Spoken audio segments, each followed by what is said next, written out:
त्रिवेणी गुंतलेल्या तीन जीवांची. माझ्या मनात नेहमी विचार येतो. आई, वडील आणि मुलं यांच्यातलं नातं समजून घेण्याचा मी प्रयत्न करते.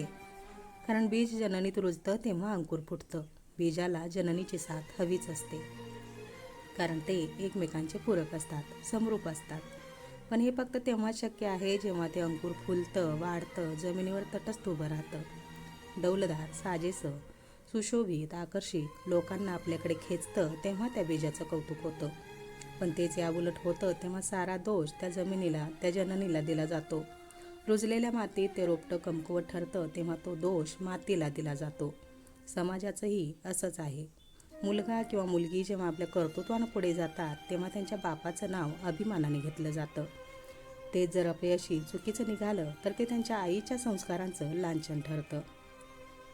आई आणि बाबा दोन रूपं, त्यांचा अंश त्यांची मुलं, ही एक त्रिवेणी आहे, गुंपलेली. सरळ सोडवता आली तर निखळ सुटलेली, पण एकमेकांना दोष देत सोडवली तर गुंतलेली. त्रास तर सर्वांनाच होतो, पण जास्तीत जास्त ओढाओढ खेचली जाते ती या स्त्रीरूपी आईवर. ताणली जाते, खेचली जाते, भावनिक, शारीरिक, मानसिकरित्या खचवली जाते की तिने या गोष्टीवर लक्ष नाही दिलं. मुलं चुकली की आई चुकते, मग तिची चूक दाखवण्यासाठी सगळे तयार असतात, तिला तिची जागा दाखवायला. पण हे कोणीही जाणून घेण्याचा प्रयत्न नाही करत की तिला या साऱ्यांचा किती त्रास होतोय. तेही तेव्हा जेव्हा तिच्या अगदी जवळच्या माणसाने देखील तिला चार माणसात उभं करून तू हारलीस हे सांगताना तिला या एकट्या भोवऱ्यात फेकली जाते. ना कोणी सावरणारं असतं, ना कोणी साथ देणारं. तेव्हा तिला किती यातना होत असतील. तिच्यासाठी ही वेळ तेवढीच जीवघेणी असते जी इतरांसाठी.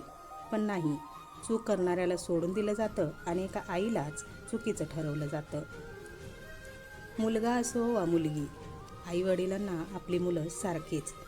पण चुकीचं एखादं रत्न पैदा होतं, वाईट वळणाला लागतं, तेव्हा आईच चुकीची का ठरते, बाबा का नाहीत?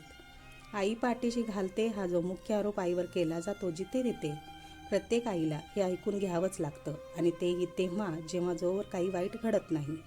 सारं काही घडून जातं तेव्हा सर्वांना समजतं. सारी नाती, समाज, घरचे, सर्वांचं एकमत, आईचा लाड. पण मग आई लाड करते तेव्हा तुम्ही काय करता?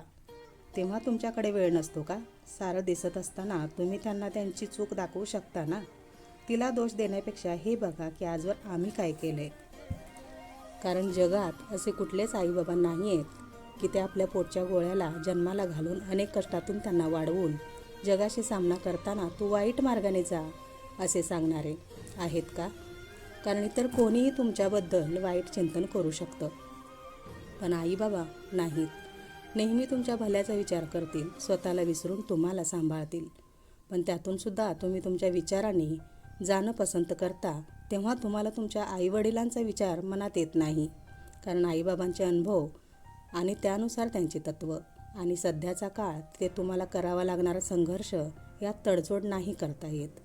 आणि इथेच सारं चुकतं. आधी मतभेद आणि नंतर मनभेद. तुमच्या लेकी आईबाबा चुकीचे ठरतात आणि तुम्ही तुमच्या नजरेत बरोबर ठरता.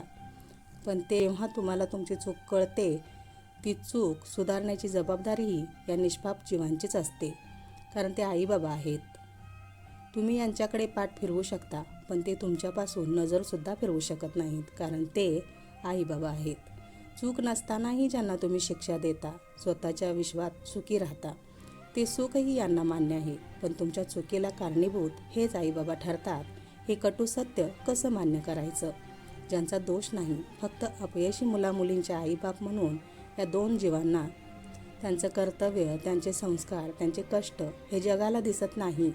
कारण या त्रिवेणीत जग फक्त बघ्यांची भूमिका बजावत असतं. पण जे सत्य तुम्ही जगता, अनुभवता, त्या सत्याचा निदान तुम्ही तरी सामना करा. चूक केली तर मान्य करा, आम्ही चुकलो, आई बाबा नाही.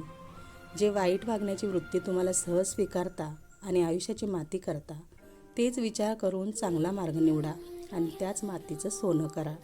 निदान त्या दोन रूपांना एवढं समाधान तरी द्या की बीज आणि जननीचं रुजल्यालं रोपटं फळ नाही दिलं तरी चालेल, पण सावली नक्की देईल. तुम्ही केलेल्या समाधानी कर्मांची फळं आईबाप म्हणून या सावलीत नक्की विसावतील, आनंदी राहतील. कोणाचाही शब्द न जुमानता ते बीज, ती जननी आणि हे रोपटं एकमेकांमध्ये समरूप राहतील, अनुरूप, अगदी एकरूप त्यांनी सोबत राहतील.